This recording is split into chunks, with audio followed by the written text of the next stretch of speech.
হ্যাঁ হ্যাঁ, ডক্টর সমর গাঙ্গুলি বলছি। হ্যাঁ বলুন, ঠিক আছেন তো? হ্যাঁ। এ কি তুই?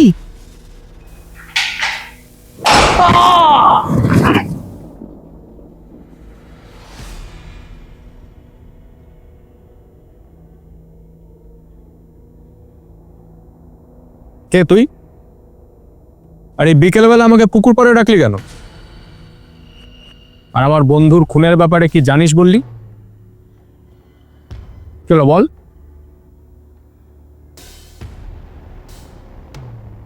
তুই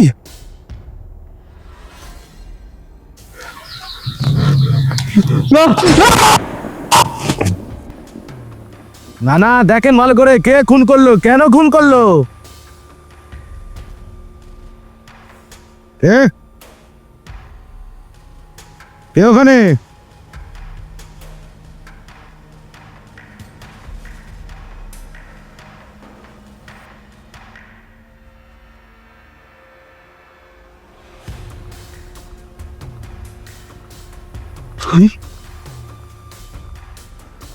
আর মানে সমর আর অমরকে মেরেছিস? রাধা,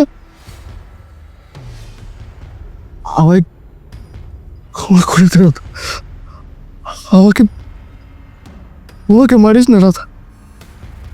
রাধা, আমাকে ক্ষমা করে দে প্লিজ।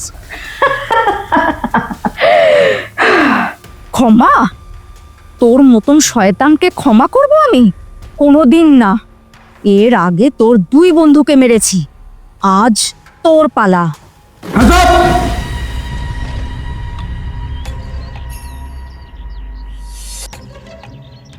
আপনার খেলা শেষ মিস রাধা দেবী।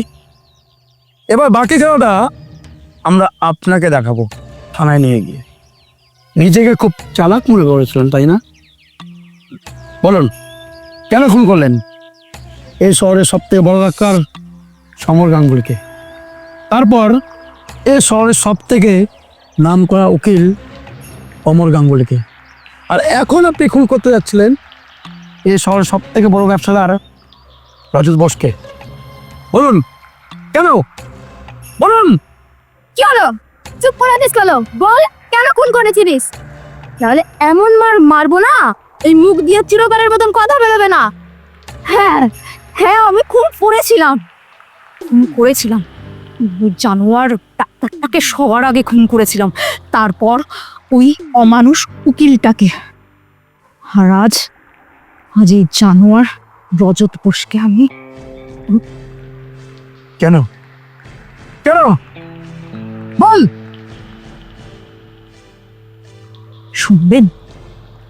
তবে শুনুন, পিতৃমাতৃহীন এই রাধা তার ছোট্ট ভাইকে মানুষ করার জন্য কাজ নিল এই অমানুষ রজত বসুর বাড়িতে।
রাধা,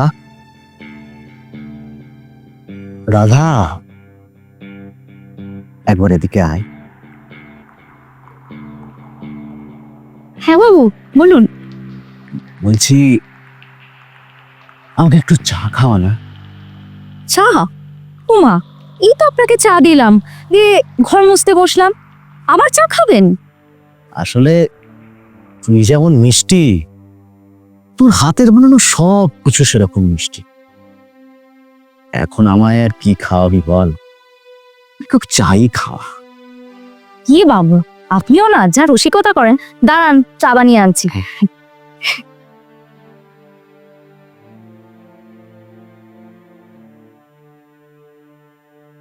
তোকে দেখলেই আমার শরীরটা কিরকম গরম হয়ে ওঠে। আর আমার শরীরের গরম তো তোকেই ঠান্ডা করতে হবে।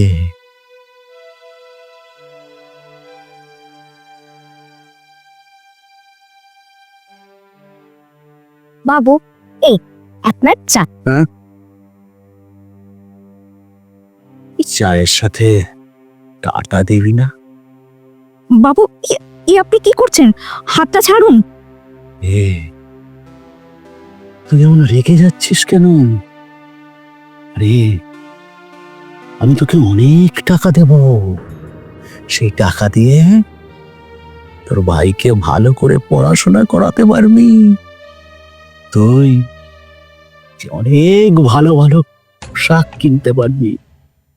তুই শুধু আমায় একটু খুশি করে দেবে। লজ্জা করে না? একটা মেয়ে আপনার বাড়িতে কাজ করছে বলে তাকে আপনি কুপ্রস্তাব দিচ্ছেন। যদি ইজ্জতের বিনিময় আমি টাকা রোজগার করব ভাবতাম না, তাহলে আপনার বাড়িতে ঝিয়ের কাজ করতে আসতাম না। তোর এত বড় সাহস, তুই আমার গায়ে হাত তুলিস? জানিস আমি কে আর আমার সাথে কার কার পরিচয় আছে? আপনার চরিত্র দেখেই একটা কথা বোঝাই যাচ্ছে যে আপনার কত ভালো ভালো নেতা মন্ত্রীদের সঙ্গে পরিচয় আছে, কারণ আপনাদের সকলের স্বভাব চরিত্রগুলো একই। আর দ্বিতীয় দিন যদি আপনি আমায় কুপ্রস্তাব দেওয়ার চেষ্টাও করেছেন না, তাহলে আপনার বাড়িতে যে বটি দিয়ে আনাজ কাটি, সেই বটিটা দিয়ে আপনার শরীর থেকে মুন্ডুটা আলাদা করে দেব। কথাটা মাথায় রাখবেন।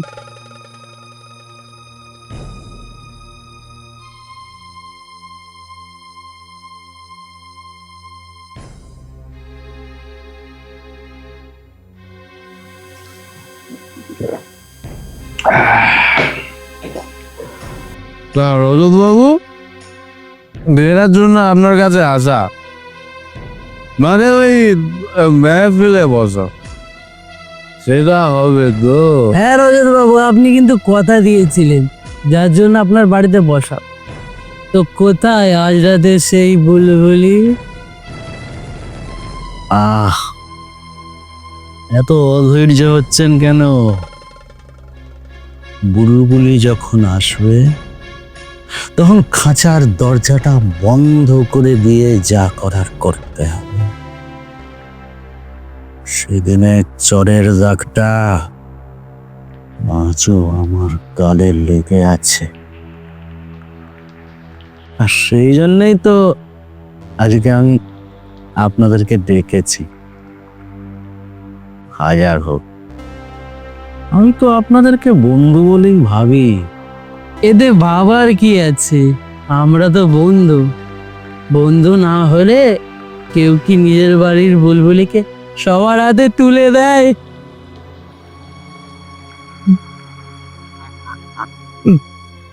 হ্যাঁ, যা বলছিলাম, আমার কাজগুলো সব ঠিকঠাক মনে আছে তো?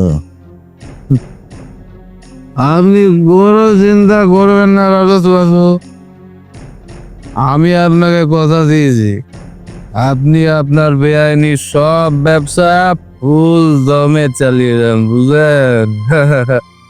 আমরা আমরা আপনার সাথে আছি।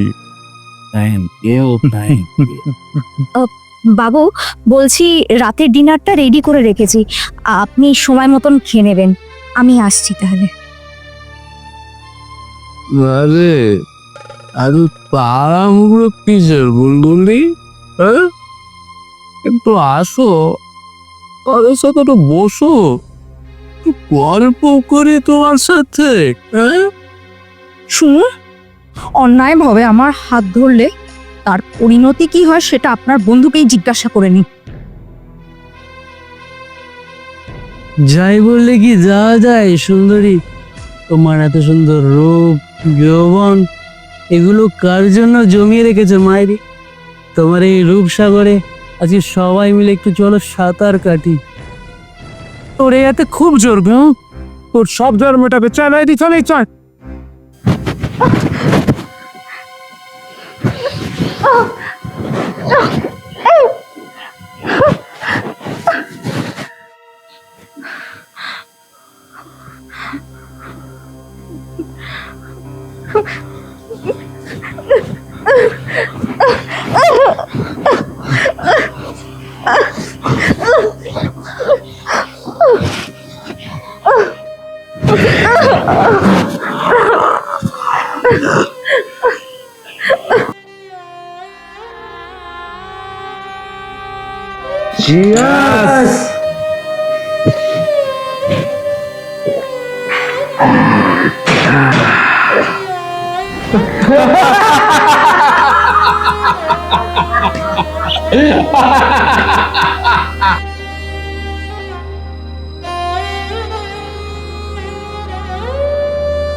দেখুন দাদাদেবী, আপনার ব্যাপারটা আমি সমস্তটাই বুঝতে পেরেছি। আপনার সাথে অন্যায় হয়েছে, কিন্তু আপনি নিজের হাতে আইন তুলে নিয়ে আরো যে বড় অন্যায় করছেন। আপনি তো চাইলেই পারতেন এদের নামে থানায় গিয়ে কেস করতে, আদালতে বিচার চাইতে। স্যার, আপনার আমায় যা সাজা দিতে হয় আপনি দিয়ে দিন, কিন্তু স্যার আমায় কেস করার কথা বলবেন না। আচ্ছা স্যার, বলুন তো কটা ধর্ষককারীদের আপনাদের আইন শাস্তি দিতে পেরেছে এখন অবধি? টিভি চ্যানেল খুললে খবরে বলে কিনা মেয়েরা নাকি স্বাধীন, মেয়েদের কোনো ভয় নেই। আচ্ছা ম্যাডাম, আপনিই বলুন তো, মেয়েরা কি সত্যিই স্বাধীন? মেয়েরা কি পারে রাতে একা বাড়ি ফিরতে নির্ভয়? আমি একজন মেয়ে, তুমি পুলিশের চাকরি করলেও তবুও তোমার এই কথাগুলোকে আমি সমর্থন করছি। ওসব তো কথার কথা, মেয়েরা কোনোদিনও স্বাধীনতা পাবে না। কিন্তু তুমি নিজের হাতে আইন তুলে নিয়ে অন্যায় করেছো, সেহেতু আমরা তোমাকে অ্যারেস্ট করছি।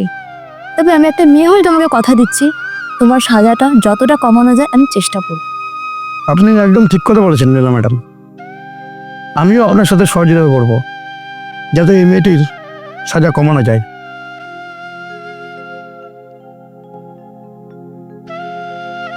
আর এই যে এই শহরের সব থেকে বড় ব্যবসাদার মিস্টার রজত বোস, আপনি যে কালো বাজারিদের সাথে হাত মিলিয়ে কালো টাকা ধান্দা করেন, সেই সমস্ত প্রমাণ কিন্তু আমাদের হাতে। এবার চলুন আমাদের সাথে থানায়, দেখি আপনাকে কতটা খাতির যত্ন করতে পারি। আপনি ভুল করছেন স্যার, আমি আসলে এর মধ্যে আর একটা কথা বললে না, স্টিকারটা টেনে তোর মাথা খুঁড়িটা এখানেই উঠিয়ে দেবো। চল যেন আর